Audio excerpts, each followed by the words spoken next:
沙漠寂寞，找谁来爱我？你的回忆都不放过我，忘记昨夜被你拥抱过，恨不得感的。Vernier Scalper. Willkommen auf meinem YouTube-Kanal. Ich bin Verdnier Scalper. Jacqueline Brown. Okay, we're talking about Jackie Brown. We're talking about.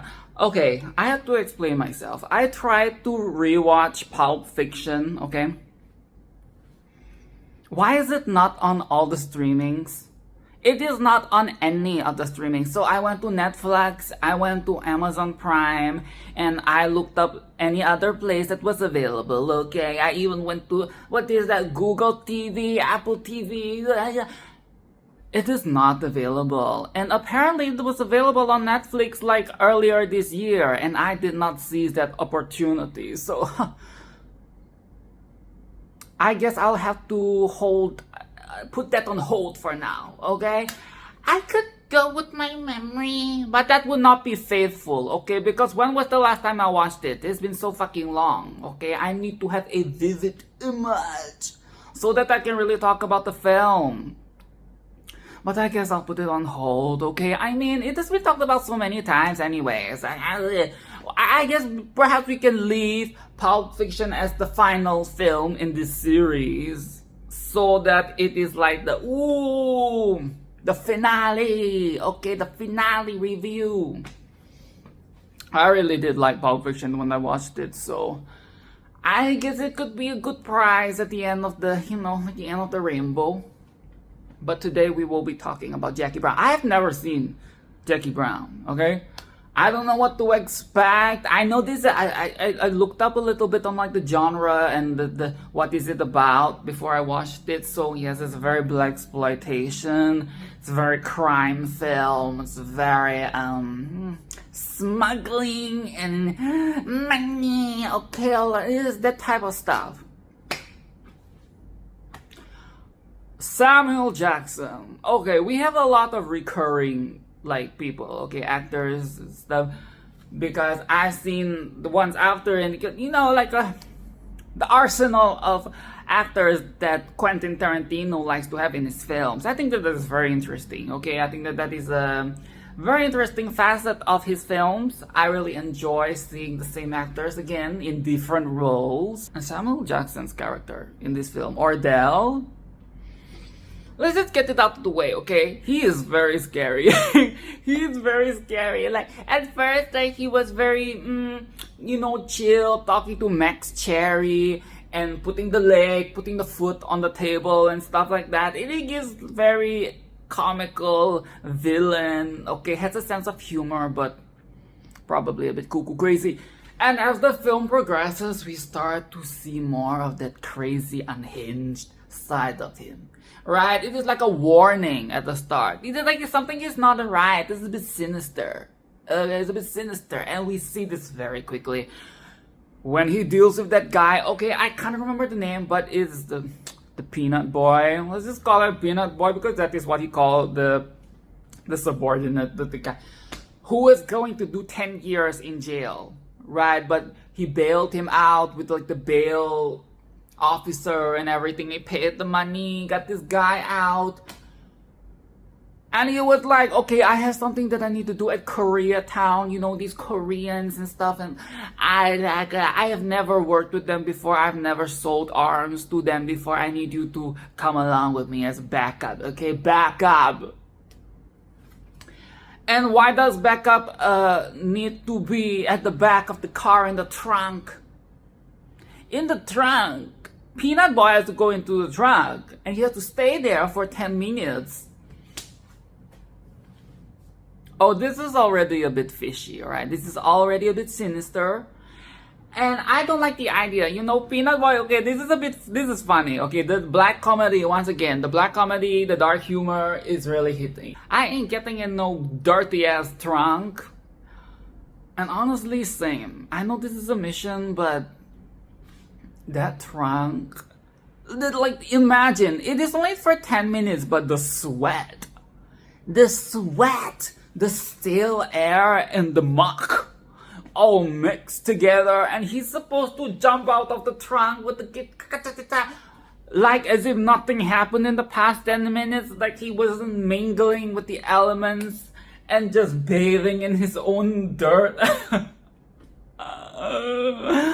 Oh, it is horrible. Like, this is not realistic at all, but it does not matter. It does not matter because why? Ordell kills him. There was never going to be a Koreatown shootout or mission or he just wanted to bring him out somewhere to kill him. Oh, that was brutal. And we did not even need to see it up close. It was a very like wide shot at this like remote area, and Ordell just got out of the car and shot, you know.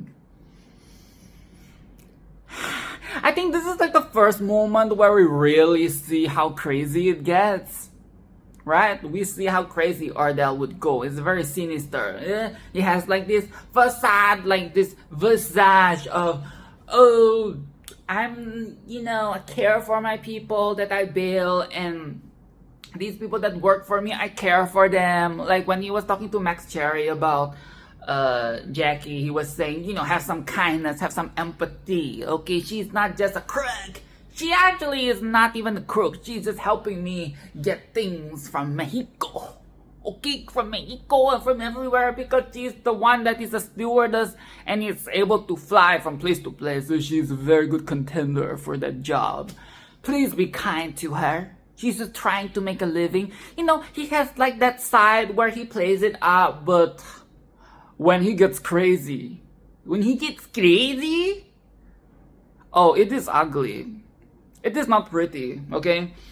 And we don't want to see that side of Ordell.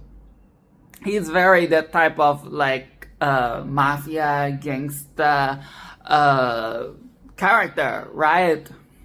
And speaking of Jackie Brown, let's get into Jackie Brown. That opening shot, okay, that opening sequence of her walking with her side profile, oh, that was very good. I really appreciate Quentin Tarantino's eye for visuals. Okay?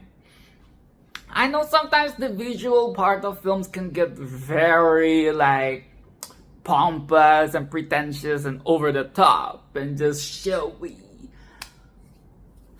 But I think that when Quentin Tarantino does it, it really does add to the story. It really does add to the atmosphere and the character. It is like a profile of our main character, Jackie, right? We see her in the stewardess. We see her in the stewardess uniform. We see her at work. And it is this short moment, intimate moment, where we get almost like a quick glance as what her life is like before the chaos ensues.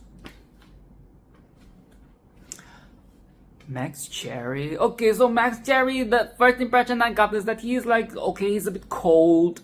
He's very like business, he's very professional. Alright? We don't really know much about him at the start. Very cold, because let's be real, he's talking to Ordell. What does he have to? He's not going to open up to Ordell. He's not going to be friendly just because Ordell is putting the fate on the table and trying to, sleaze his way to get what he wants and stuff like that. But Max Cherry, the romantic music they played when he was here to bail Jack out of the jail. He was waiting at the gate and she appears like walking from the end. That is, oh, are they going to fuck? That was immediately what I was thinking. Oh shit, he is in love. He's smitten. I love it. Like the start, I said he was very cold. He was very, and I bet and that is the thing, we did not expect, and he did not expect to be so smitten by the client Okay, he's just here to chauffeur her back home, not go with her to the bar and get a drink, which they did. Okay, the pub, the bar, the whatever. Ask her which place that she prefers to go, and they go to the one near her house. Bruh. It is all very intentional. The fact that she has to walk such a long distance just to get to the gate. You know, we did not need to see all of that, but they showed it because why? Because storytelling. We're here to show. Okay, not just tell, we're here to show that the man, he's falling in love. And the scene where he was at Jackie's house in the morning and she's making him coffee and he's still trying to be professional. You know, he's still trying to be professional. He's still trying to get some information about Ordell and about all the illegal stuff that she's up to with the Ordells and stuff. And you know, oh, he was undressing her. He was undressing her in his mind. Okay, he was, the whole time, he was just looking at her. He's not drooling, okay, he's professional, he does not drool, but the face, the eyes, they tell it all, okay? He is so deep, he is so deep, and he wants to be deep. He wants to be deep inside, he wants to fuck, and honestly, I get it. Okay, Pam Grier,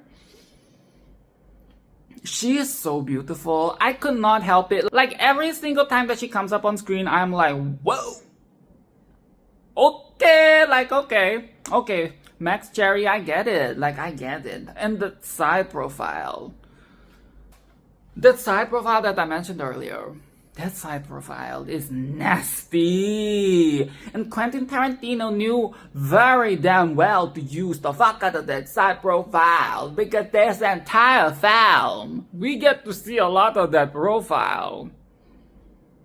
Like, there were certain things where I was just like, oh, they clearly put it here just to show the side profile. She is so beautiful. Oh my fucking god. And with the makeup and everything too. Oh. Are you fucking kidding me? And I like that we get to see her with her natural hair. You know, the natural hair texture. And there are scenes where she straightens it out. I think that is a very good touch. Okay, very good touch. Very good on the makeup costume department thing. It is realistic, right? I guess because, you know, with black women, they sometimes would straighten the hair for professional settings, but in their domestic setting, they would have it natural and stuff like that. I think that is a very nice detail. And she is so beautiful. Okay, we need to stop talking. We need to stop fawning over Grier. My Sherry was so fat. Okay. Ordell. The thing about Ordell that is very sinister is that because, you know, Max Cherry is trying to exchange information with Jackie, and now Jackie knows that other, you know, the Peanut Boy died, and that could be her as well. That is very chilling. That to know that you could be next. You could very well be next. Just make a wrong move and you would be next. And she just wants to live a normal life. She does not even care about the money. She just wants to leave, be away from Ordell, and just be done with this whole shenanigans. Okay, this whole shenanigans. She wants out. She wants out, but I guess it's very hard to get out when you're already in the system. And like Ordell said, she's not like the crooks. She's a normal civilian that can go to and fro and is very good for doing the illegal things that he wants without, you know, much notice and getting attention. It is a very sticky and precarious position for Jackie right now. And you know, the night before the coffee, she put the gun in his face, okay? She put the gun in Ordell's face. She's like, don't fuck with me. Don't fuck with me, okay? Remember who the fuck I am. And she wants to play it her way. She wants to play the game her way. And I think this is where it really gets interesting, because on one hand, we have Jackie, the Jackie that we see with the police officers, right? We have that side of her. We have the side that she is with Max. Let's be real, there is some sexual tension there. There is chemistry. Okay? When she was putting on the records and like talking about music and talking about vinyls and CDs, oh stop, just fuck already. Like, oh my god. So that is that side. And and then we have the side where she's with Ordell, talking business, talking like crime, and of course I can get it done, of course I can go to Mexico. There are three sides. I don't have enough hands, but imagine, okay, there are three sides to Jackie in this film. And that is a lot of emotional depth. That is a lot of character depth. That is a lot of acting, okay? A lot of acting chops on Pam Grier's side. And it was very entertaining. It is very entertaining to watch how she juggles the different roles that she plays in this film, this sequence.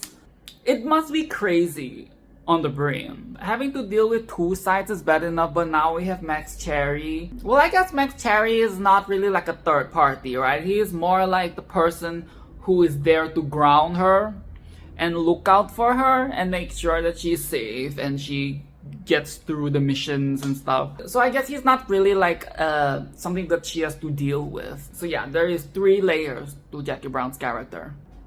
I fucking knew it.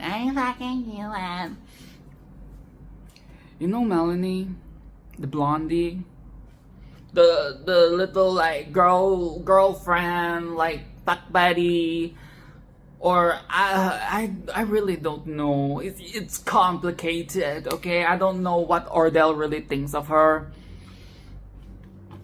That girl, oh, I knew she was going to fuck. I knew she was going to fuck that old slimy guy. Like when he was coming along, I was actually expecting the dick rubbing with the feet. I was expecting him to, because you know she was offering what is Robert De Niro's character called? Louis, okay. Louis is like the henchie, right? He's the henchie of Ordell.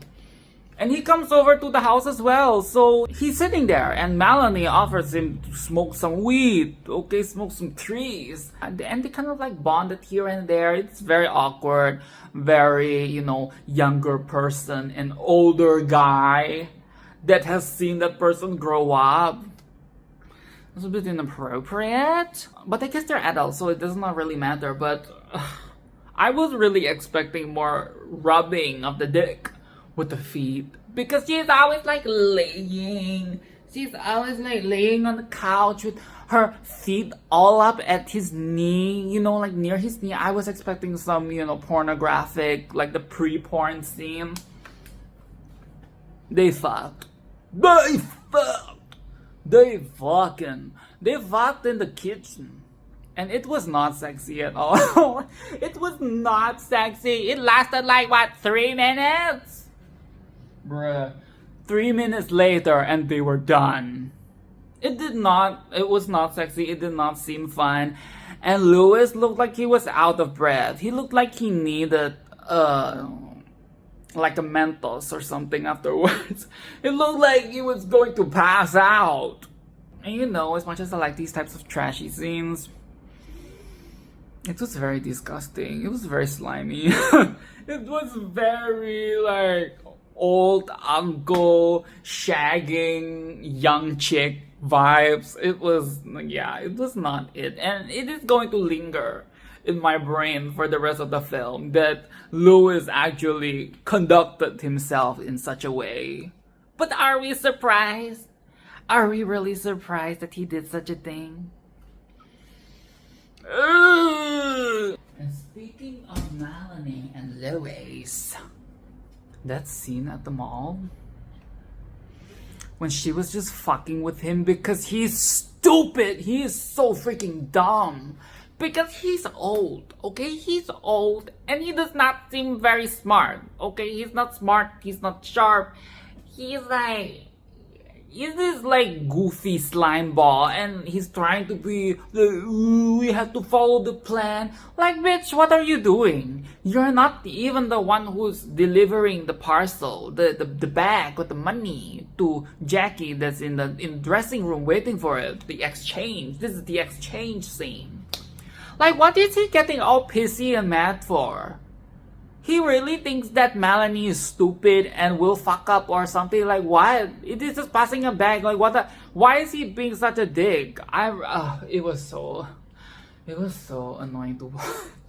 This is like typical male behavior, you know, typical man. Like, oh, I know better. Oh, the woman don't know how to do the job. This is very very toxic, very like older generation, very uncle, very slimy. It's just, I hate it so much. And he was trying to control her, and she had to do like the sexual assault thing where she raises her voice and tells him to let her go so that she can like move about and be natural. He's so dumb. Like, if you're trying to be incognito, why are you yanking her by the arm and being like telling her off as if she is a little child? Stupid. I fucking hate him so much. And after she manages to pass the bag, he hasn't had enough. He wants to take the thing. He says, I will carry the bag. I will carry the bag. And he does not even know the way out of the mall.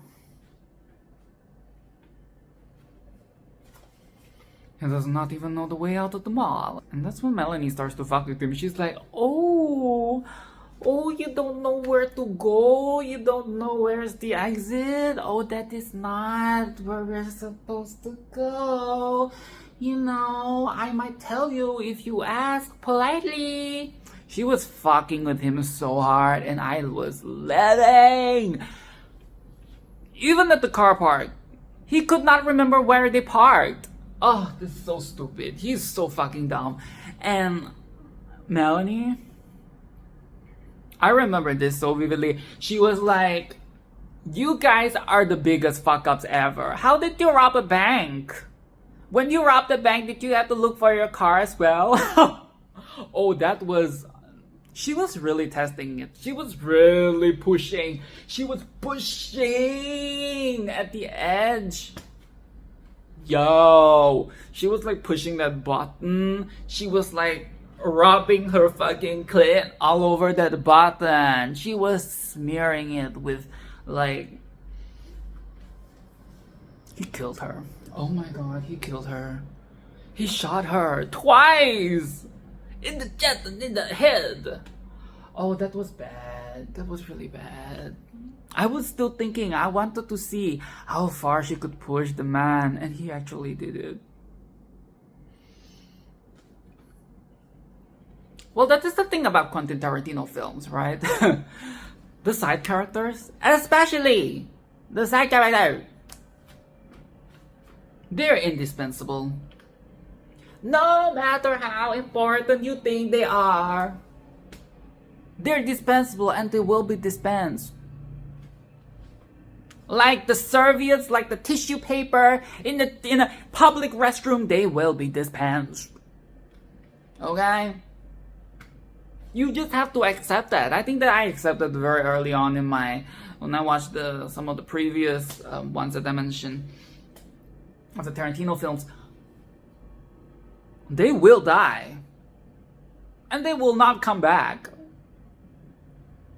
So you got to cherish, okay? Cherish the joy. Cherish the time you have with these characters, because look at the henchies. Okay? And then Jackie could be next. This is so stupid. And who is he to kill her? Who is he to kill her? He's not even like the head boss, the head honcho. He's no Ordell. He's just another lackey. But oh, he just because she annoyed him and so, he gets to shoot her. Oh my god, this is the same person that fucked her in the kitchen. This is why you don't give up the pussy. You don't give up the pussy to the slimy old man. Now you think that he already has this power complex thing, you know, like he's already, oh, I'm already a higher position than you. I get to yank you by the arm and punch you because Ordell gave him the permission to punch you and put you in your place because you're the stupid woman and she's late, and then make him anxious, and now he has all this pent-up rage and pent-up... Oh, it is so stupid. Why did she let him fuck? Now I don't like the fact that they fucked. I feel so... It makes me even more disgusted. Ugh. I hope he dies. That was all I was thinking at the point. I was like, I hope he dies. And he does. Ooh! He fucking... Ordell kills him. Because why? How are you so freaking stupid? If so, the mission goes wrong, right? The acts change. Now that they get the bag, turns out that it is not all the money. And you said that Melanie did not even live to get a little bit of the tidbits, you know, because Jackie was like, I added a little extra. She did not live to enjoy those extras. But yes, in the car, okay? In the car, Ordell and Lewis. Ordell is obviously pretty mad. I mean, he could go without Melanie because they're not really girlfriend, boyfriend, right? They're not in a relationship. Perhaps maybe they fucked here and there, but it is nothing serious, right? No strings attached, situational.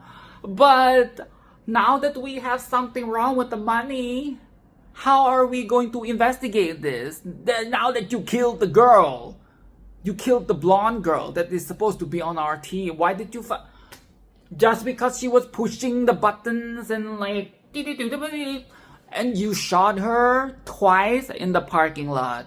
In broad daylight. Lewis is so stupid, and all he could do is mutter and groan and make like deep old man voices. Oh, it is so stupid. He is so dumb. He is so fucking dumb. He is what. It is a miracle that he survived this long. I mean, he went to jail. You know, that is one of the things that Melanie was picking at him at. He is so stupid. And he deserves to die. But it was a very brutal death. Gunshot. And in such close proximity. The amount of blood that was splattered inside that car. Oh. Hell. Oh, it was very brutal. But he deserved it. Okay? He fucking deserved it. And that dick was probably trash. The dick was probably trash. 3 minutes? Yo, fuck. It probably wasn't even hard. It was probably giving EDTs. You know, it was probably giving erectile dysfunction T's. And the thing about Lewis is that he is a liability. Okay? Let's be real. He has always been a liability. From the get-go. The fact that he has gone to jail before says a lot. It is inevitable that he would die or go to jail another time. And it was also foreshadowed at the start of the film. Or, you know, the earlier part of the film. That all these little people that work for the Ordell, again, you are all dispensable.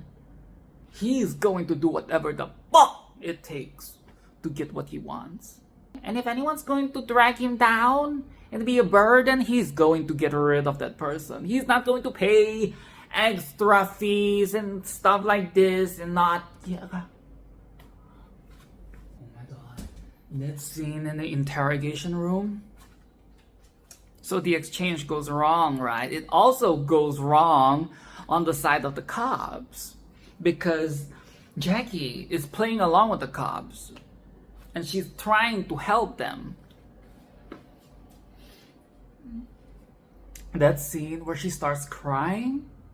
because of anger and probably, you know, anxiety and fear, all those emotions. She was, and it was not just like a broke down and sob and weep type of cry. It was a very like seething cry.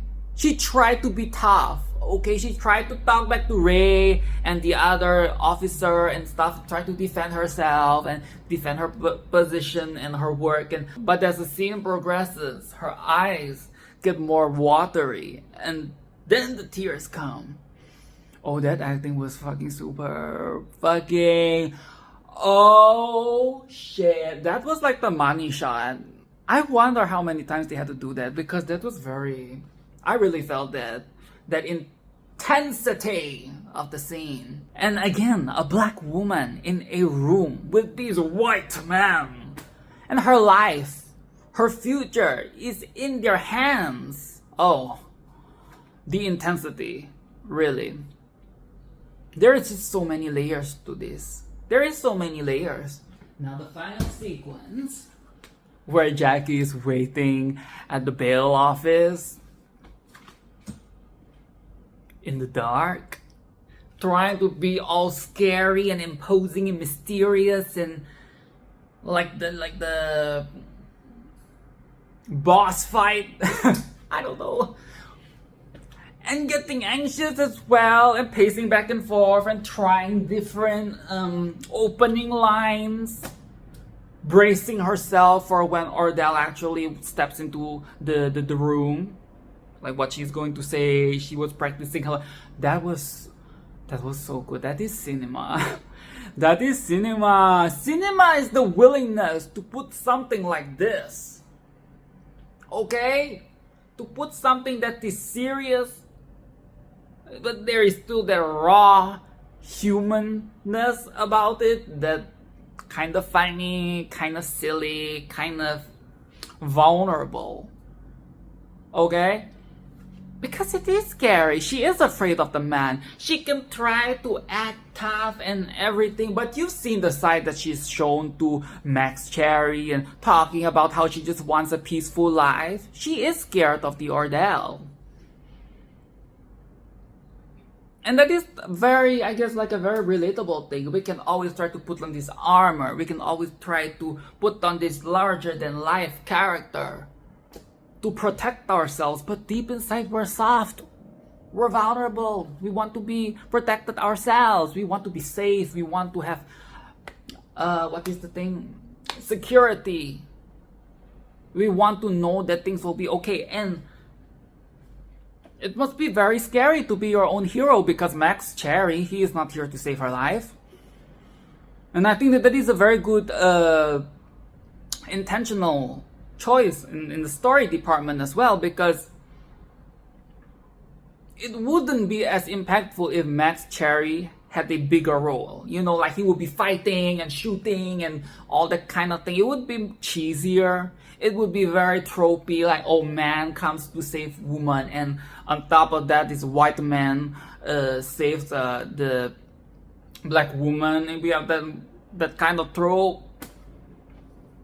And oh, like the black woman doesn't know what she's doing. You know what I'm saying? It would be like a totally different tone, but she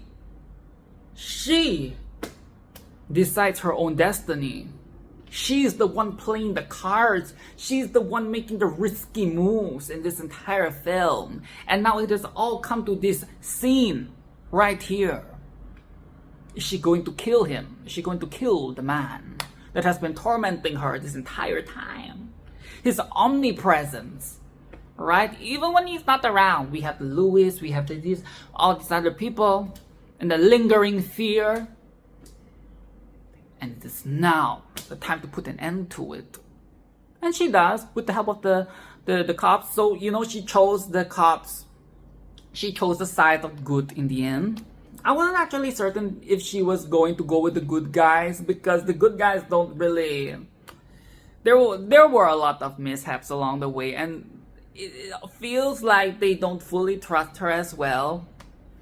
But alas, they fired away. Fire away, fire away. They fired away at Ordell and they killed him. And now we have our happy ending. All this just for a kiss? Really? Max Cherry, really? We couldn't get our song off. Well, I guess the kiss was really good, okay? It was a simple,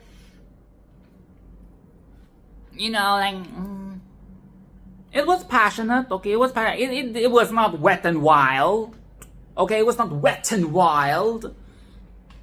But there was a lot of yearning. There was a lot of desire. Okay, and the way, his acting when he looks at her is very good. Oh my god. You know, when she was getting in the car and getting ready to leave forever and never to return. And he was looking out the window and talking on the phone, trying to be professional, you know, always trying to be professional. But that side, the eyes, they don't lie. You can see what he's thinking. He's just thinking like, is this really how it ends? What could it been if she were to stay and, you know, we could move in together? We could make love. All the things, like you could see it flash, the light flashing before his eyes, but I guess that is the bittersweet part of it all, right? She leaves, he stays. They don't end up together, but at least they shared this journey together. So sometimes it's really about the friends you make along the way. The fact that he had to put down the phone and ask the person to call back in 30 minutes because he needs time to breathe. What if he actually orgasmed in his pants? What if the kiss was actually so intense that he actually...